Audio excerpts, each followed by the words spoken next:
PACS के उत्थान पर चर्चा करने के लिए अभी हमारे साथ जुड़ चुके हैं देवरिया पंचायत के वर्तमान पैक्स अध्यक्ष प्रमोद सिंह जी के प्रतिनिधि मनीष सिंह जी। आइए मिलते हैं इनसे और जानते हैं पैक्स के उन तमाम दायित्वों के बारे में जिसको पैक्स जो अपने नेतृत्व में किसानों तक पहुंचाता है और किसानों को लाभान्वित करता है। इसके साथ साथ हम इनसे पैक्स के उत्थान पर चर्चा करने वाले कि पंचायत स्तर पर क्या किया जाए कि पैक्स का उत्थान हो। स्वागत है आपका। जी, आपके चैनल को मैं बहुत बहुत धन्यवाद देना चाहता हूं। आपके जितने भी दर्शक हैं उनको भी धन्यवाद देना चाहता हूं। सर, सबसे बड़ी बात यहाँ पर आ रही कि आज केंद्रीय सहकारिता मंत्री अमित शाह जी पैक्स के उत्थान को लेकर निरंतर प्रयास कर रहे हैं, इस पर आप क्या कहना चाहेंगे? अमित शाह जी जो बोल रहे हैं वो धरातल पर अभी तक काम हो नहीं रहा है। यहाँ के बिहार के धरती पे वो कितना बार बोल दिए कि आपके यहाँ पेट्रोल पंप खुलेगा, कितना व्यवसाय मछली पालन होगा, लेकिन कुछ यहाँ धरातल पर निकल नहीं रहा है। इसके लिए अमित शाह को हम बोलेंगे कि जो बोल रहे हैं वो हमारे यहाँ आकर के अब धरातल पर उनका सम्मान करें। बिल्कुल, लेकिन सबसे बड़ी बात यहाँ पर आ रही है कि धरातल से आप जुड़े हुए हैं और उच्च स्तरीय नेतृत्व तो अमित शाह जी करते हैं।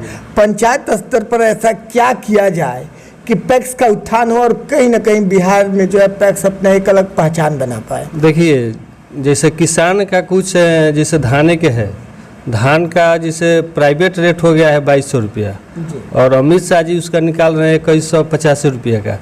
तो ये सब तो किसान के हित में नहीं है। किसान के हित में करने के लिए या तो उनको 2500 या 2600 करना पड़ेगा, तब जाके किसान के हित में काम होगा। तो इस सब पर अमित शाह जी को ध्यान देना चाहिए।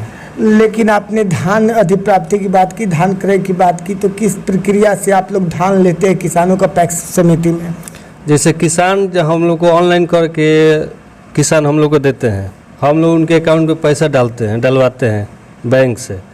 अब उन लोग का कुछ प्रॉफिट नहीं हो रहा है तो हम लोग को धान देने में वो लोग थोड़ा हिचक रहे हैं। इसी अथी में बोलेंगे कि थोड़ा रेट का और बढ़ाया जाए।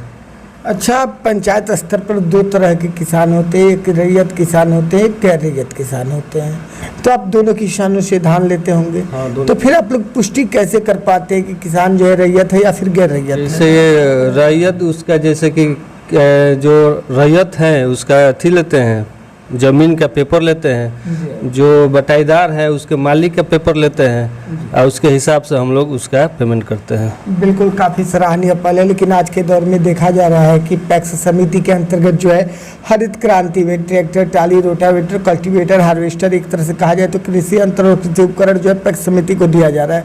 तो वो क्यों दिया जा रहा है? दिया जा रहा है, लेकिन अभी तक हमारे पास आया नहीं है। वो आने के बाद उस पर हम लोग चर्चा करेंगे। पैक्स समिति के अंतर्गत पीडीएस और खाद दुकान का भी संचालन होता है, तो क्या आपके पंचायत में आपके नेतृत्व में संचालन किया जाता है? हाँ, हम लोग पीडीएस चलाते हैं। पूरे पंचायत में हम लोग पैक्स का पीडीएस चलाते हैं। सभी जनता को हम लोग देते हैं अनाज, खाद भी वितरण करते हैं। आता है तो हम लोग के पास। आज के दौर में जनता जो है पैक्स से नहीं जुड़ पा रही है। पंचायत स्तर पर क्या किया जाए कि जनता पैक्स से जुड़े और कहीं ना कहीं पैक्स से जुड़ करके पैक्स के हाथों को मजबूत करे? इसके लिए सभी जनता को और केंद्रीय मंत्री को इस पर चर्चा करना चाहिए।